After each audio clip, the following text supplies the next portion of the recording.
Hi everyone, welcome back to High Performance Reflections in aid of Temple Street Children's University Hospital. This week's guest is Rena Buckley, founder of Rena Buckley Chartered Physiotherapy. Well known for her contributions and achievements as a ladies Gaelic football and Camogie player, Rena is one of the most decorated sports people in Irish sport. Representing her native county Cork, Rena is the first player to captain Cork to both Ireland football and Camogie senior championships, having captained the footballers to All-Ireland success in 2012, followed by the Camogie team in 2017. As well as representing her county at both codes for 15 years, Rena has also represented Munster in the Gaelic Cup and Ireland at international rules.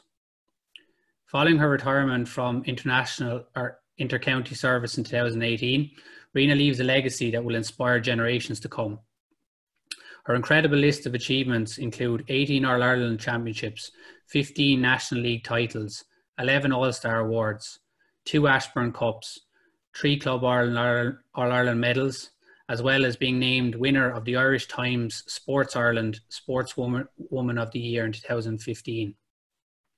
Although she no longer represents her county at inter-county level, Rena's support, drive and dedication continues to support her local community, where she lines out for her home clubs Donaghmore and Inniscarra, while also managing her local business, Rena Buckley Chartered Physiotherapy.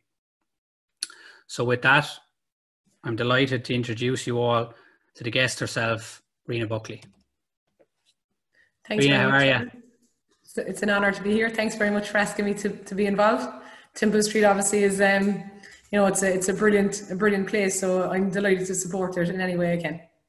Thanks, Rena, and I know our guests will get so much from what we'll discuss and listening to you over the next few minutes, and hopefully they'll get everything that I expect them to get from it. Please, God. So what we might do is we might jump into a few questions, if that's all right with you. Perfect, sounds good.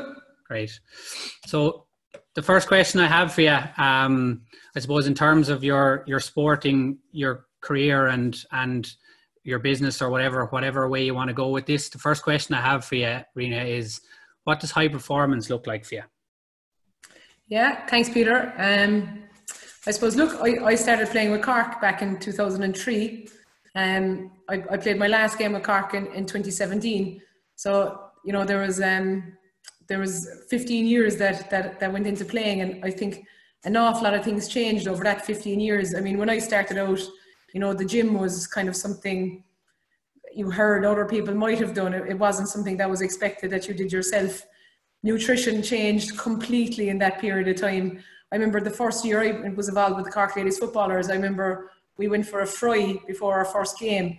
If we did that in 2017, it's just a complete change in terms of nutrition, in terms of analysis of games, style of play. There was, a big shift, in terms of video analysis came into play hugely. So there was a huge change even around in women in sport, in terms of publicity, media awareness, even gear and what we wore, what we got, fashion changed hugely. But I suppose the one thing that, that always was there was the attitude. So all the other bits were all kind of, bells and whistles almost. But the attitude of the players involved, that was what was key to high performance, no matter what era was involved. So I suppose throughout my career, you'd be able to pick out the people who always displayed a good attitude. And it was that type of, influence on the team that ensured that high performance happened, regardless of the bells and whistles. So I suppose from an individual level, high performance, I think it goes without saying that individually you must be very diligent in your preparation. I think you must understand your role within the team. And I think you must understand, the goal, your goal within the team, the process goals that will lead to the performance goal of the team. I think that's very important for an individual. And then in terms of the team, you must have trust within the team. There must be commitment from everybody within the team.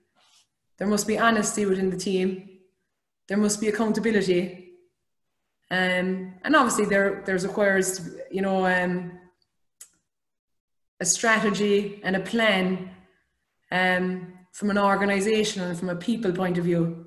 And I think everybody on the team must have an understanding of their role. And that goes from management, you know, to players, and it would nearly go as far as nearly parents or partners or siblings, you know, that everybody is nearly sharing the one kind of purpose. We're all going along in the one direction. And that's when you can get kind of high performance from a team.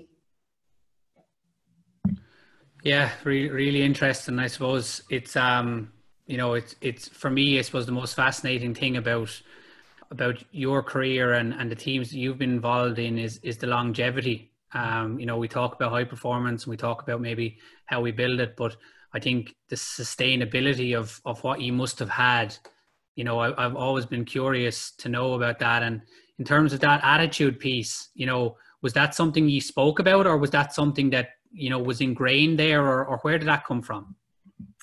I suppose it was spoken about, but I think in terms of the Cork Ladies footballers, I think, you know, Eamon Ryan was our manager. I suppose he started off as our coach, and he developed into being, I suppose, the manager as such. And I think an awful lot came down to the way he carried himself. Now, he spoke very, very well, but, you know, it was very obvious to all and sundry how that man carried himself. And I think he carried himself with huge kind of professional will, but personally, he was very, very humble. And he was very aware of what his purpose was. And his purpose was, you know, to help to develop us as people, as well as develop us as sports people. So I think Eamon kind of led the way there. He was a real leader in terms of his purpose, his passion, and then his humility. And I think that the humility probably led to longevity, because it was just such an enjoyable thing to be part of. And he was very key to that. Yeah, and I think it's probably something that comes up more and more. And I think it's something that we'll see from the rest, a lot of our other guests, in terms of, you know, particularly in the team environment, when you have that high performance environment over a long term, it generally has some sort of connection with the leader of the team, whether it's the captain or, you know, the leadership team or the manager. And I know growing up myself, having an interest in ladies football, I think, you know, Eamon was always a guy that I always looked up to, in terms of, I was lucky enough to meet him on a couple of times, but yeah, I was always really interested to know kind of what the dynamics were there, because he must have had that respect and that trust for that long period of time. Absolutely. Like Eamon, he's a special guy. He's kind of a hard guy to describe, you know. I hear some of the Kilkenny guys trying to describe Brian Cody, and I kind of feel for them. I know the kind of the emotions that they're going through. I'll just give one quick story about Eamon. I remember when I was in college, Eamon used to run a summer camp in the Mardyke in Cork City. So he gave me a job for a couple of years in a row that I would be coaching at this summer camp. So he used to be the kind of the manager at the camp, and I used to be one of the coaches. And I used to spend the week kind of shouting at the kids, running around, trying to bring them in. And every day, a couple of times a day, Eamon would walk into the middle of the field, and he'd kind of kneel down on his haunches, and all the kids would flock in towards him. He just had a kind of a charisma that used to draw people in, and like he drew each of us in. Like even as a younger player, my parents would say that I'd come home and I'd say, Eamon said this at training, Eamon said that at training. No, I can't remember being that fascinated with him as a young person, but obviously I was. And I think what was key to that was, you know, he had no ego. His purpose was pure, and he was interested in us. He wanted the best for us, and we could see that, and we just loved being around him. And he was a great guy to be around, and the atmosphere was, look, at times we didn't play well, and you know, there was a bit of an edge there for sure, but when things were going well, geez, it was just a really enjoyable place to be, and we all wanted to be there. And that's why every year we came back for more and more. And it was very, very hard to step away from the whole thing. And it was just a very, very enjoyable place to be. Yeah, and I think that's certainly another common trend of anything that I hear in terms of high performance, is that regardless of how it's developed or how it's maintained, that it always has that commonality in being an incredibly enjoyable place and being hard to leave, you know, when maybe your time has come to an end, or maybe, you know, in a business setting, maybe, you know, it's time to move on. But I suppose that brings us nicely then into our second question, Rena. You mentioned, you know, some of the factors there in terms of like accountability and trust, you know, and a couple of others. In your case, how, you know, in terms of them factors, and maybe there's others that you'd like to talk about, but in terms of the factors that, you know, created and maintained that environment for you, how do you think they were, first of all, maybe built and maintained, or have you any insights on that? Yeah, I suppose definitely, like, you know, the team culture and team environment is crucial, and it dictates a lot of people's behavior. You know, if you go into a team culture that's very strong, obviously, you know, you're gonna follow on, and you're going to live by that culture. So I suppose in terms of the Cork Ladies football, I joined in 2003. The culture might not have been fantastic in 2003, but within a short period, it developed to be, you know, I thought it was a very strong and united culture. And Eamon, I'm harping on a little bit about him now, but he was key to that. I suppose one thing about him was that whenever training was on, he was there, hail, rain or snow. It didn't matter what else was going on in the world. Eamon prioritised our team, and therefore it was expected that each of us would prioritise the team as well, and it filtered through to each of the players. I think one thing that's very, very important, a huge factor, would be enthusiasm. And what I mean by kind of enthusiasm and that willingness to learn and develop. And again, you know, it would have come from the top down. There was always an enthusiasm for training, an enthusiasm for games, you know, enthusiasm to get back together if we'd broken up for any period, an enthusiasm to get better and to improve. And I think that's a key factor in any high performance, that you're bringing that enthusiasm and that willingness to learn and develop. And that's all part of that attitude. I think that's key. The commitment and the perseverance is very important as well. That everybody commits to the team. And I heard someone define commitment as commitment is doing the things that you said you do long after the mood that you said them in has left you. So it's easy to say, you know, at the start of the year, I'm going to do this, I'm going to do that, but to follow through and to actually do it, like, that's real commitment.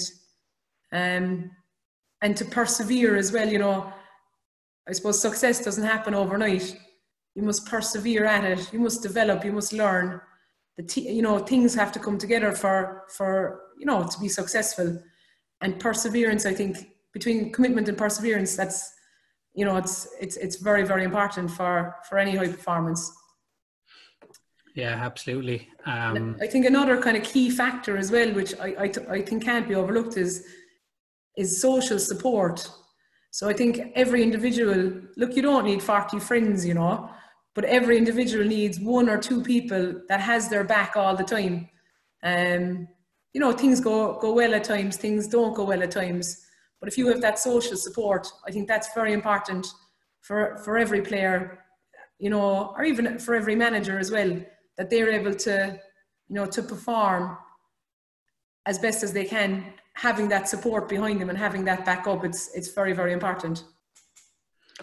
Yeah, And I'm curious, I suppose, what's kind of sitting with me at the minute is, you know, your reference to Eamon, and what's sitting with me on that point is, like, you listen to the Kilkenny hurlers and you listen to the Dublin footballers and you read the books on the Man United players, and they always talk about their leader. And then when their leader's interviewed, the leader always talks about the players and, you know, what they brought to it. So I'm curious to know, like, you know, in your circle with the players, you know, what was it like in there in terms of maybe, you know, culture, influencers or owners, or, you know, was it driven by Eamon, or did the players have to carry it, or what was that dynamic like?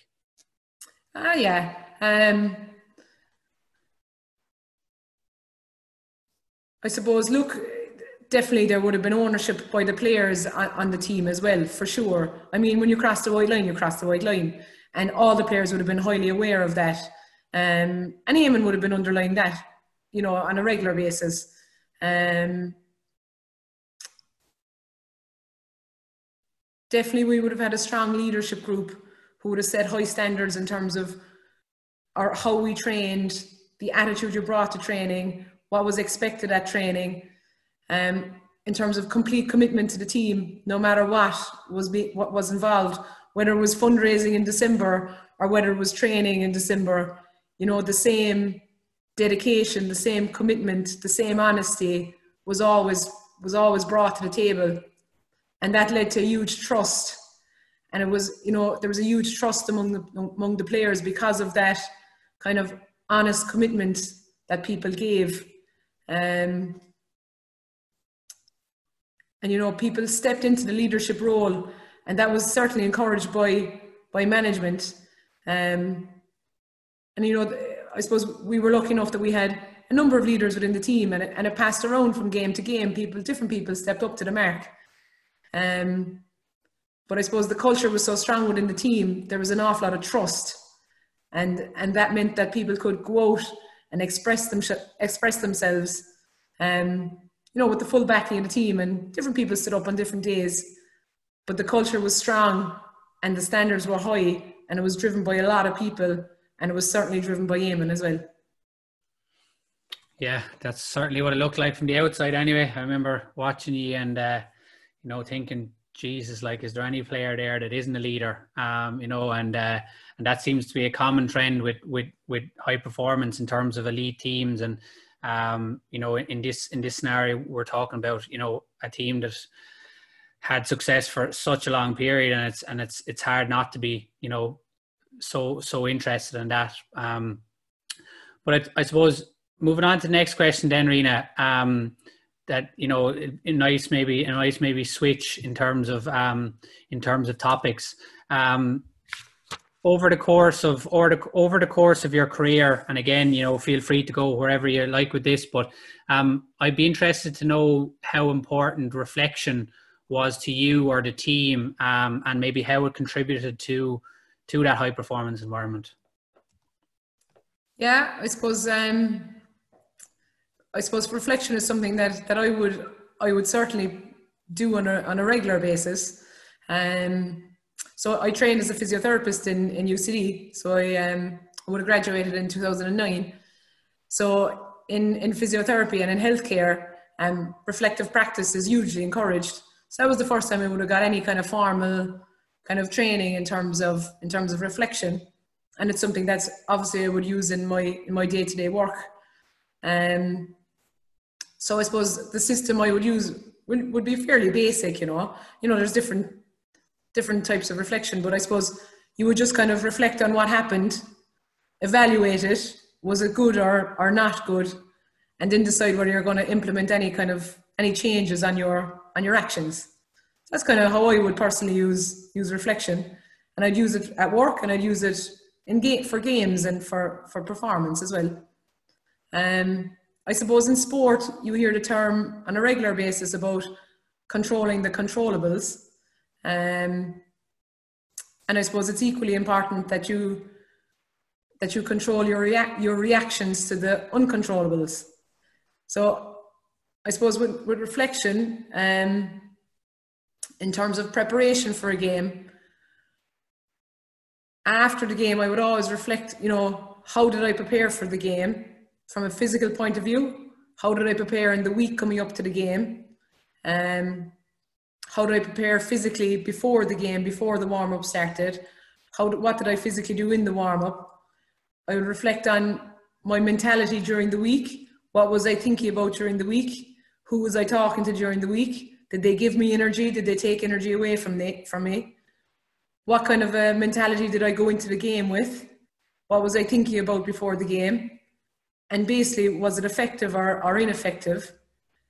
And based on that, then you would decide, okay, I need to change things up, or no, that was a good thing to do. I'm going to continue with that. So like as a player, you're always kind of learning and developing from that point of view. I suppose then in terms of your performance on the pitch, a lot of that is a bit of controlling your reactions to the uncontrollable. So I suppose throughout my career, it would have changed from being just totally reliant on memory to having video analysis. So you would look at, when your opponent had the ball, what did I do? When I had the ball, what did I do? When I didn't have the ball, when we were on the attack, what did I do? When I didn't have the ball, when I was defending, what did I do? Was it the right or the wrong thing? If the same scenario occurs, what will I do the next time? So you definitely would learn that way. And then you'd also reflect on the game from a mental point of view. Particularly, I suppose, you'd reflect if something went wrong, if I made a mistake or if the team made a mistake, how did I react? Did I drop my head? Did I tune out? And if I did, I'm out of the game, your team is down to 14, did I change my body language? And if I wasn't happy with my reaction, then, you try and learn from it and try and improve it for the next day. No, did I ever get it 100% right? Definitely not. But did I improve on it? I think it was a very valuable way to improve, definitely, without a doubt. And as a team, I'm not sure how much other players would have done, but I would definitely have been very aware of it. And I remember actually listening to, I think, Johnny Giles did an awful lot of reflection when he was a player. And I remember when I was playing, I heard an interview with Johnny Giles, and I think he used, when he would go home after a game, he would go through the whole game in his head and go through every play and every move, and he'd reflect and learn from it. And I suppose after I heard that interview, I suppose I would have done, I don't think I would have had the memory to go through every single play in the game, but I actually found it very beneficial to talk out the plays and kind of reflect on it that way, and look at how things could have gone differently for me, how I could have made it, things better. And I thought it was very, very effective, and it was something that I used, and it's something that I would still use in club games. Yeah, very interesting. And I suppose the piece I'm curious around reflection is maybe, and it'd be interesting to get your insight on this, is maybe sometimes we can possibly over reflect, or we can maybe focus on the bad side of things and maybe get too focused on that, and then maybe start raising anxiety, or maybe having issues with confidence in terms of over reflection or just reflecting on the bad bits. Is that something that you were ever conscious of or had any impact on you through your career? Definitely, I would say, yeah. I mean, if you're going through a kind of a poor run of play, then your reflections tend to be quite negative. And like when you're reflecting, you're always trying to nearly improve. You're always kind of reflecting on what you could do better. Like the reality is you're not reflecting, basking in, geez, that pass I made was unreal. I mean, I don't think anyone really, well, maybe if you do, but I certainly wouldn't have been doing a whole pile of that. So there is a danger to it that you can get caught in a kind of a circle of, only focusing in on the negative things. But I suppose, I suppose that's where kind of your social support is important. Balance in your life is important, and understanding that, a few mistakes, one bad game doesn't make you a poor person, doesn't make you a poor player. You've played good games before, how to play good games. You can get yourself into a position to play good games, and just kind of talking yourself around to that point of view as well. But I can understand how over-reflection could actually maybe knock your confidence.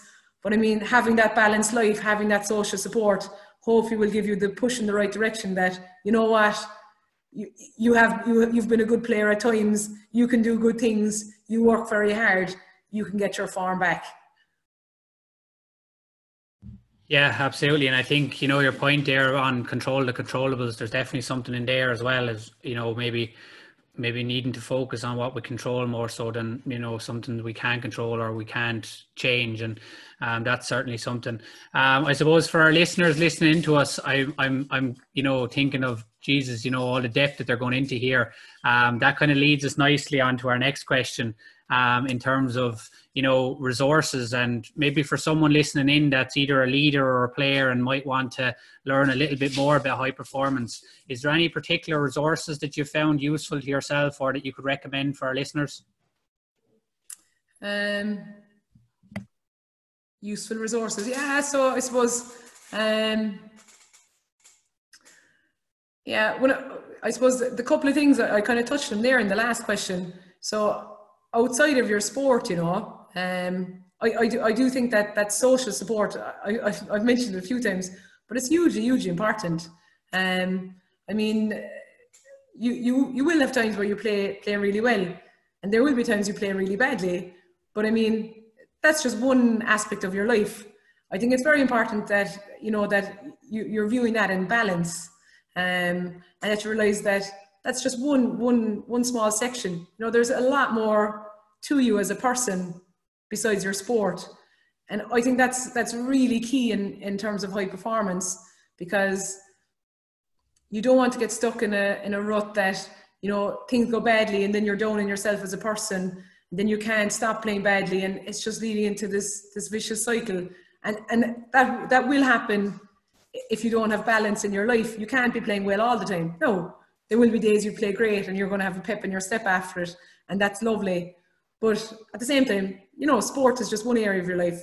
It's really important to have balance in the rest of the areas. So like I would say, it would be very important, you know, not to neglect, you know, your relationships in your life, maybe your education, your work. If you're, you know, obviously if you're a GA player, if you're not a professional player, you know, you might have other kind of pastimes and places where you relax. So if you're trying really hard at sport, sometimes it can become a little bit stressful. So having something else where you can kind of chill out a little bit, I think that's very important to a person, so that you can enjoy your sport and, you know, enjoy your life almost. And if there's balance in your life, I think you have a much higher chance of performing well in your sport. And you also have a much higher chance that if things do go against you, which inevitably they will at times, that you'll have the balance, that you'll be able to, you know, to reflect in a positive manner, and start from scratch again and get going again. So they'd be the couple of things that I think would be really important. I think on every team, it doesn't always have to be the captain, but I think it's really important for younger players that they have an older role model to look up to. I know for me as a developing player, what I would have done, be it on club teams or at county teams, I would have always selected the couple of players who I thought were just very good players and had a really good attitude.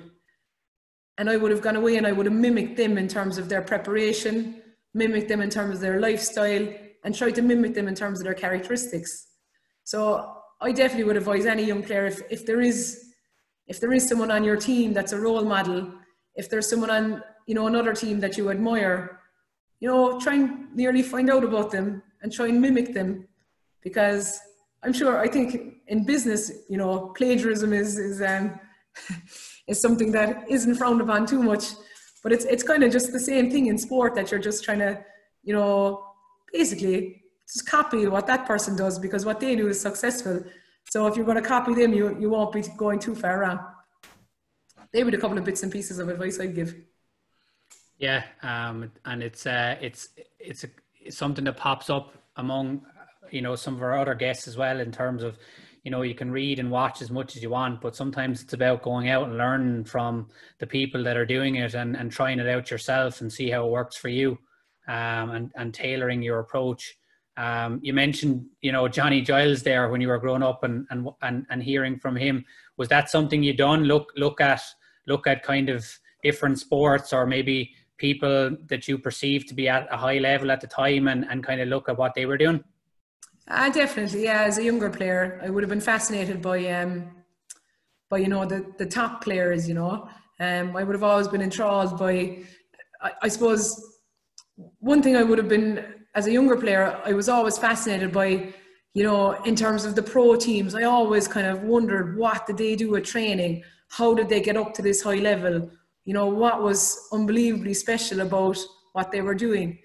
And I remember going to my first Cork Camogie training session. So when I was a younger player, actually the Cork Camogies were the successful team. The Cork Ladies football were not successful when I was growing up. I would have gone to Croke Park to watch the Cork Camogie team. So that was my aspiration, to get on the Cork Camogie team. And I remember I got invited into a session and I was delighted, you know, and I got to go in, and I didn't know what to expect. I thought this was going to be a phenomenal experience.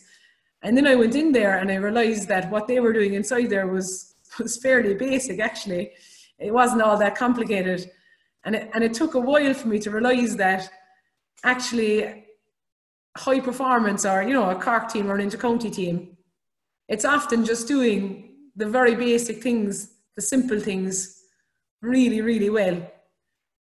And that's a lesson that I kind of learned early enough in my career, that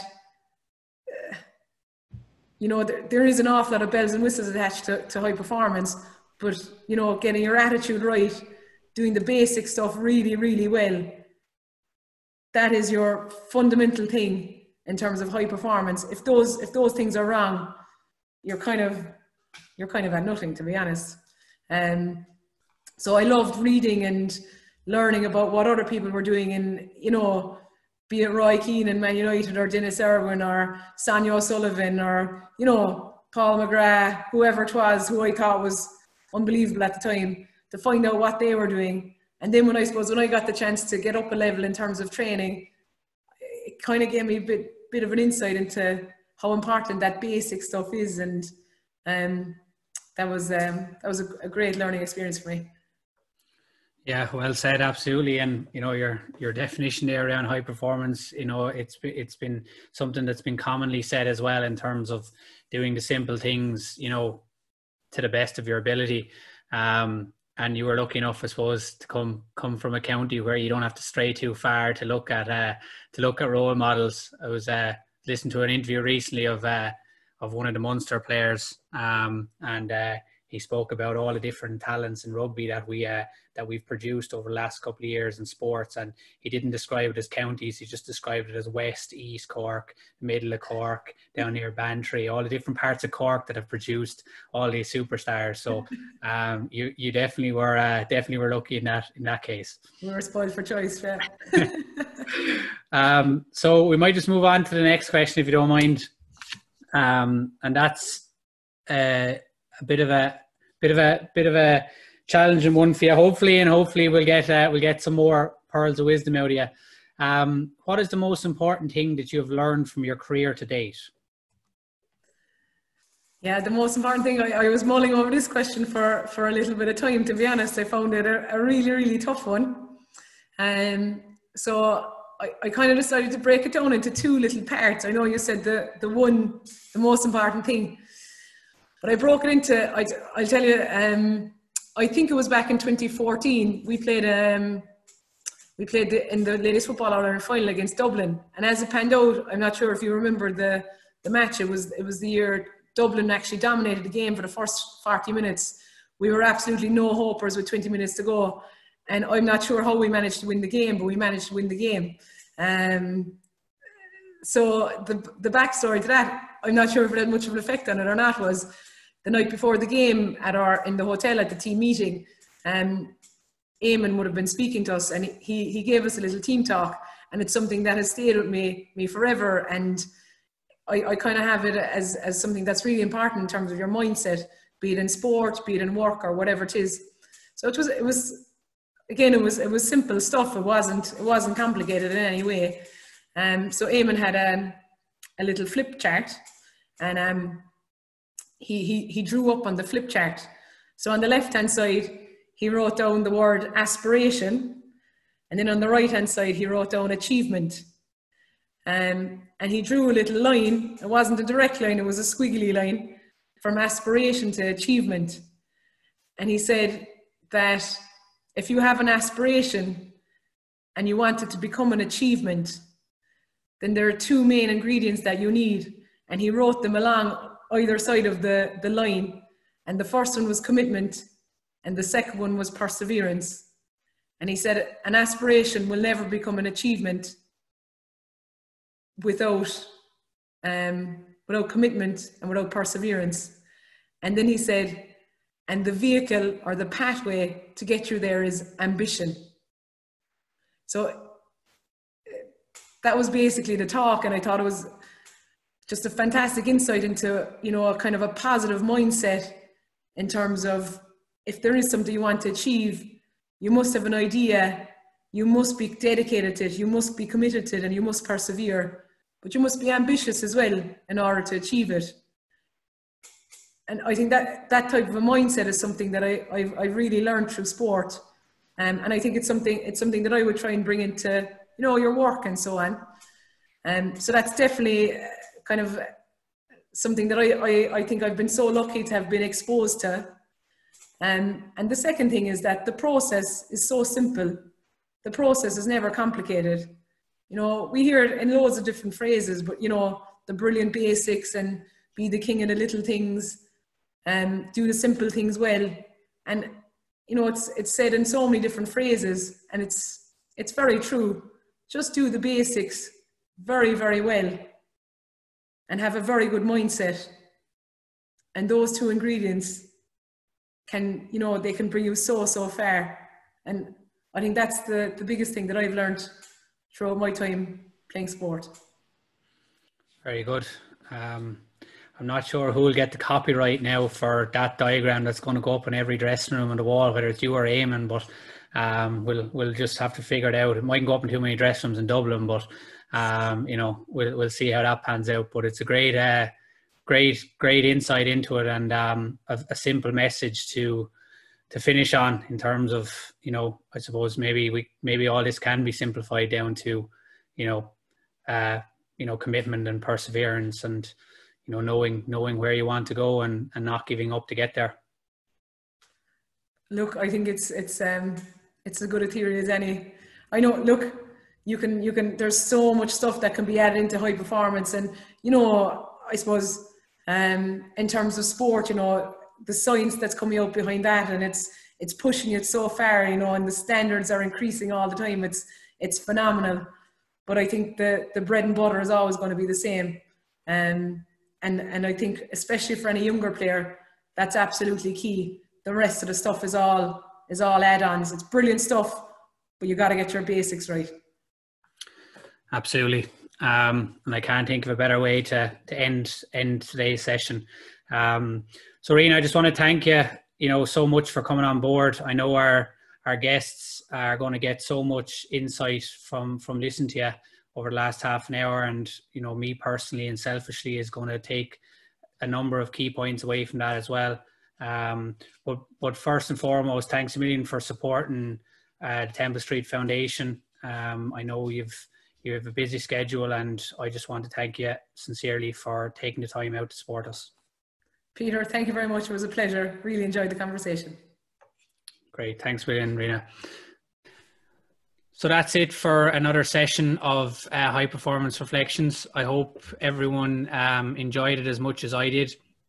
Like always, to access the videos, you can access them free of charge on our YouTube channel. Just search High Performance Reflections. That will bring you to our channel.